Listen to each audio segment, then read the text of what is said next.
Hi everyone, welcome to my channel and another vlog. তো এই যে এখন বাজে প্রায় 9:30 আর আমি দিচ্ছি পুজো দিয়ে দেবো। মার আজকে সময় হবে না, মা বলে দিয়েছে। এই যে আমি টিউশন থেকে উঠে এই যে পুজো দেওয়ার জন্য ফুল পেড়ে নিচ্ছি। তো বাকি ফুলগুলো অর্ধেক মা পেড়ে দিয়ে রেখেছিল, অর্ধেক আমি পারছি।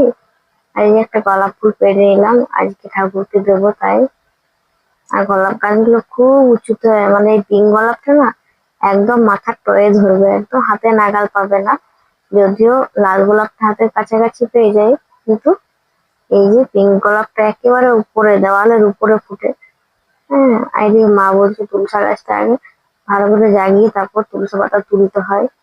আমি অবশ্য তুলেছিলাম, মা হয়তো দেখেনি, মা আবার বললে। এই যে সব পুজো দেওয়া হয়ে গেছে। ছোট্ট ঠাকুর ঘর।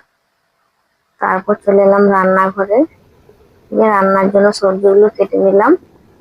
তারপর নাস্তা ফাস্তা করে একেবারে রান্না করতে চলে এলাম।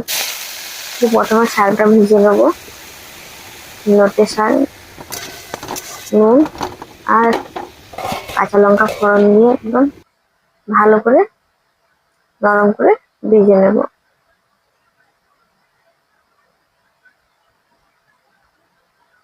আচ্ছা বলুন তো, আপনার বাড়িতে কার কার প্রতিদিন শাক হয়?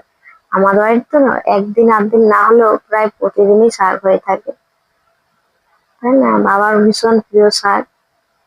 তারপরে তো হরড় ডাল। হুম, ডালটাও হয়ে গেল। এরপর বাকি আছে পেঁপে পোস্তটা, পেঁপে আলু পোস্ত করবো, এটাও করে নেবো ঝটপট। ঝটপট তো আর হয় না, সময় লাগেই। আবার মা চান টান করে নাস্তা করে আমার ওই আলু পোস্তটা বেটে দিই। ঠিক আছে বাটো। আমি হলো মিক্সিতে বেটে দিতাম, মা যেহেতু শিলনোড়াতে বাটে তাই মা বললো আমি বেটে দিই। আসলে কি বলতো, শিলনোড়া দিয়ে যে কোনো জিনিস বাটলে তার টেস্টটা কিন্তু দ্বিগুণ হয়, আর মিক্সিতে বাটলে টেস্টটা কিন্তু ঠিক হয় না। এর মাঝে না কারেন্টে চলে গেল। এই যে মোবাইলের ফ্ল্যাশ দিয়ে ভিডিওটা যেহেতু কন্টিনিউ করছিলাম, তাই কারেন্ট চলে যাচ্ছে বেশ বেশ দু একদিনের মধ্যেই, এই যে বৃষ্টির জন্যই।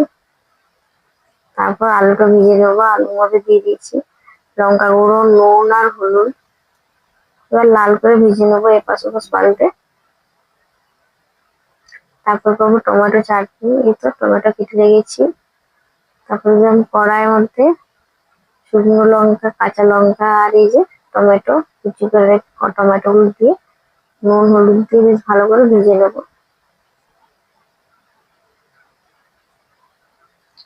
এই যে ভাজা হয়ে এসছে। এরপর পোস্ত আর একটু সামান্য কাসুন্দি দিয়ে দিলাম, যাতে টেস্টটা খুব ভালো আসে, একটু হালকা টক টক। আপনারা কে কিভাবে চাটনি খেয়েছেন নিশ্চয়ই আমাকে জানিও। এই যে রান্না বান্না হয়ে গেছে, মা বললো একটু ভাতটা বেড়ে